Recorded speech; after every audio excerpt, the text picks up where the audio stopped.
the bishop c8 thing is, of course, the most egregious by far.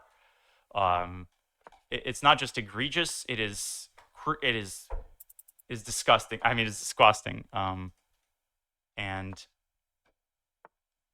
it's and the amount of people who are like fully buying the bishop c8 thing, I thought it was a joke. I thought it was a spoof at first when it was. So that's why I didn't take it seriously. I've been aware of it for like 4 months. I thought it was a joke.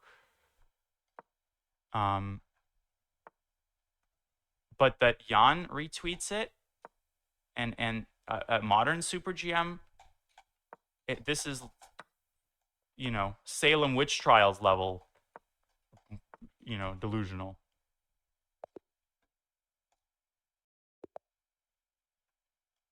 The guy who said that he proves it's cheating, I want to know who it is.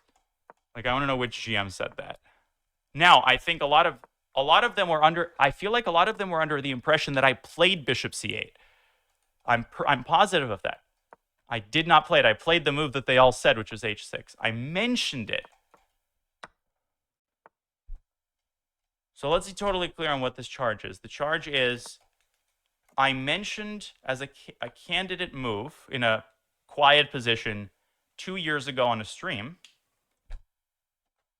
It played the most natural move, and that proves that is the smoking gun.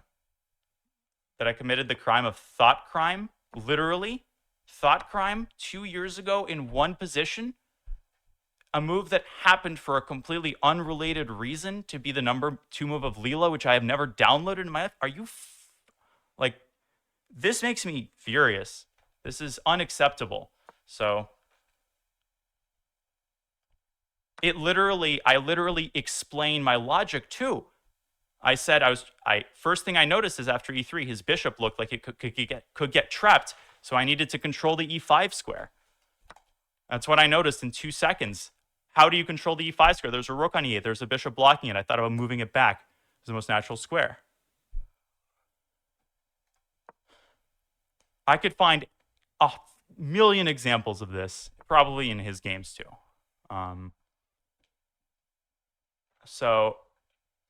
But the amount of people buying the bishop c8 argument, like, is just, it's scary. It's terrifying, actually, that any GM believes this. Any GM on the planet is buying the bishop c8 thing is absolutely terrifying. That Nepo is buying it is terrifying. And because it shows you that even in a game where literally skill is above everything, you can insert a twisted delusion and people will actually like buy it. Eric said it came to, you don't need an Eric Hansen to say it came to his mind. Even if it came to nobody's mind, it would still like not be anything resembling weighty evidence. But of course, if you ask 1,000,02600s, you won't find a single one who said it's not at least a candidate move, which it was. Now, I think the majority of people wouldn't. I think playing it would be, I would want to know like what swayed that person to make the move. It would be nice to know that, but it, of course, would still be crazy to call that evidence of any kind. To mention it, yes. It's mental. So anyway, so you got to focus. And that's the tip, just the tip of the iceberg, it's the tip of the iceberg. And all of this is delivered with so much contempt for everything I say. Every time I open my mouth, it's what I say is not acceptable. It's too complicated, or it's too simple, or there's not enough lines. What did I ever do? What did I do to you? Other than treat you with respect, as I still do. As I still do, and try to like depersonalize it, even though it's hard. I mean, come on, dude. And the whole like, don't be a victim mentality. I'm just asking for like, for reasonable measures to be taken with players who have an anomaly. Well, why didn't you start with that then? Why didn't you start by saying, listen, Daniel, with full due respect to you, I'm uneasy given this, and this. It's not an accusation, nothing personal, but could I kindly request you to play with a second camera whenever possible? I would immediately install a second camera with no questions asked. No questions asked the same day. I would have streamed with the second camera. 800 cameras if you'd like. Was it delivered in that way? No. Okay. So is that truly what you want then? I don't think so. Here we go, guys. Let me just make sure I don't reveal the solution. You'll enjoy this a lot, I think. And hopefully this will be educational for people to understand the difference here. Okay, here we go. So, oh, there we go. Black to play. Black to play. This is a completely unknown game. Black has only one move to maintain a winning advantage. And I think that this is my example of the hardest move. This is my example of engine, of like the most insane engine move ever. And people were asking, like, okay, bishop c8 is interesting. If I said on stream I had this position with black and I said this move was interesting, and okay, I'll talk about it, like, and I didn't explain why, and then afterward people would ask me, like, why did you like this move? And I couldn't give an answer. I think that as someone who were watching the stream, I'd be like, interesting. I think that we need to like look more carefully at this guy, the way this person thinks. Okay, some people are saying the move. Like, if you just throw out random moves you think are an engine move, you'll eventually stumble on it. So what do you play in a blitz or bullet game? What do most GMs play? Queen h3 check, right? Or sorry, white played queen f1. It's not going to change the move. White played queen f1. Now it's black to move. It doesn't matter. You're not actually thinking about why you would play this move. You're just throwing out random engine moves. Sorry, this does not impact anything.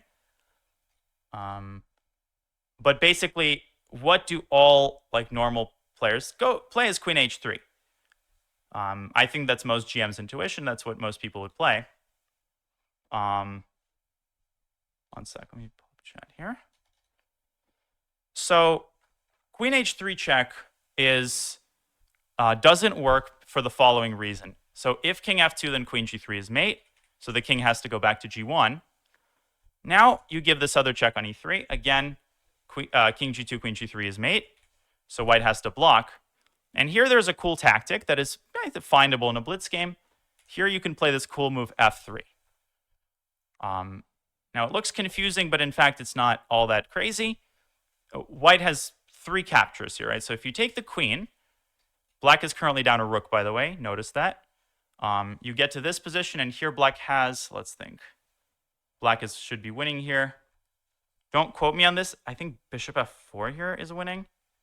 But even taking and like taking is a lot of pawns for the exchange, and black is super active, so this is bad for white. So white has to play bishop takes f3, right? Because if black is down a rook. If white takes with the knight, then rook takes h1 is obviously winning. White loses the queen or the other rook. So you have to take with the bishop. Now black takes with the knight. Again, the knight cannot be captured because of rook takes h1, so the king has to move up. We're getting to the point. You trade queens. You pick up the knight on h2, and it looks like black is winning because you have 2 minor pieces and a pawn for the rook. Who can spot like the caveat? What does white have in this final position that makes it bad? Oh, I have the analysis, yeah. Yeah, white can play this move king g3, and the knight is trapped. Now black can play a tactical move, rook h6. You can't take the knight here because of this deflection.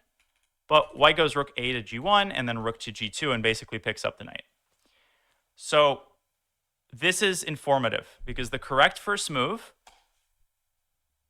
can only be found if you have calculated this line, understood why it doesn't work, and then reverse engineered the fact that h5 is the only winning move. Why? Because after, let's say, rook to d1, which is white's most natural response, you go down the same line, and at the end, identical. So here, by the way, yeah, so this is still winning, of course. So remember that bishop f3 is the testing move. And now, okay, here, like, you can, like, it's funny because if you do this, then king g3 is still bad for black. But here the winning idea is you start with rook takes h2. And at the very end of this line, were the pawn on h7 and the white rook on a1, White would have king g3 trapping the knight. Now king g3 is met with knight g4, and the knight gets out. That's... I did give it to Hans, and yeah, it's impossible. Like, nobody could solve this. Maybe a GM, like, knowing that this is supposed to be, like, impossible. Can people discern a slight difference here? Does this look... So I guess to the people leaving comments that bishop c8 is all I needed to see, you would put this in the same category. It's, like, about as difficult as h5, or as unbelievable to come up with this naturally. I guess so. But then clearly we're talking about a different game here. And we're speaking a different language entirely. I have shown it before on stream. This is what I mean. This is what an actual engine move looks like. If I said h5 is interesting, and either I rattled off this line, or I couldn't provide an explanation, it would be strange. If I said, oh, I want to put the knight on g4, I would be more understanding, although I would be surprised at anybody who doesn't give a check here who's a GM, because the intuition is so strong to do this. It still is not evidence, but it's something that I would pay attention to, and might, it might make me more suspicious is not even the right word. Look more carefully at the other games, and if there were more moments like this, then a case could be made for this person getting investigated very carefully. Okay, if you find examples of this sort, you can confront me with them. Absolutely, I'll answer to each and every one. I'm sorry, but bishop c8 is not one of them.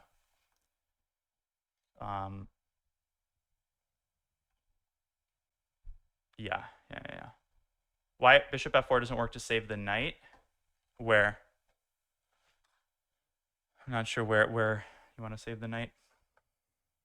Yeah, knight g4 is a weird idea, but we also shouldn't this is why thought police is a very slippery slope. Saying, oh, someone couldn't have even come up with that. It could be basically true, but only in the rarest of circumstances. You have to be unbelievably sure that you are absolutely sure this is crazy to come up with this line in 4 seconds. Right? You would have to hack humanity to come up with this line in 3 seconds. Understanding that in many cases you stumble on the correct move because 2 wrongs make a right. You are playing it for an entirely different reason, but the correct reason is something outlandish that the computer said. The right reason has nothing to do with why you think the move should be played. Can we see the bishop c8 game? I guess it's only fair if I finish with it for anybody who hasn't heard my explanation, my official explanation, authoritative Naroditsky explanation. You can put this on YouTube, wherever you prefer. It'll take me a second to pull the game. I'm just thinking, yes, I can find it on chess.com because I remember the date and the opponent. I think I can find it. So it was against Vugar Rasulov. And it was, let's do an advanced search. Result, I won. This was a tournament. It's just not going to be that. Yeah, I found it.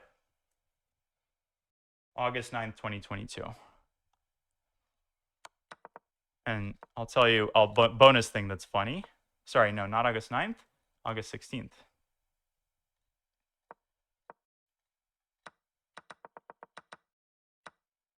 And Fabi told me something interesting. I'm going to credit him for this. Fabi told me something I'll share with you guys about this game. I hope it's okay that I mention him, and I don't want to plagiarize his wisdom.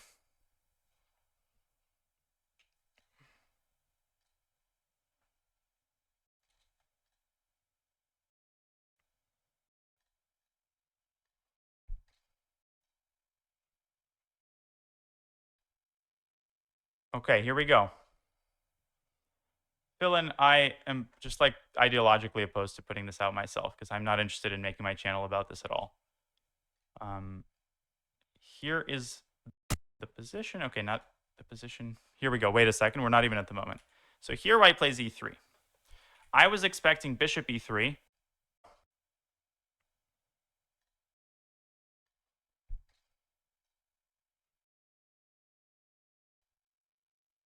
Okay, here we go. Phil, I am just like ideologically opposed to putting this out myself because I'm not interested in making my channel about this at all. Here is the position. Okay, not the position. Here we go. Wait a second. We're not even at the moment.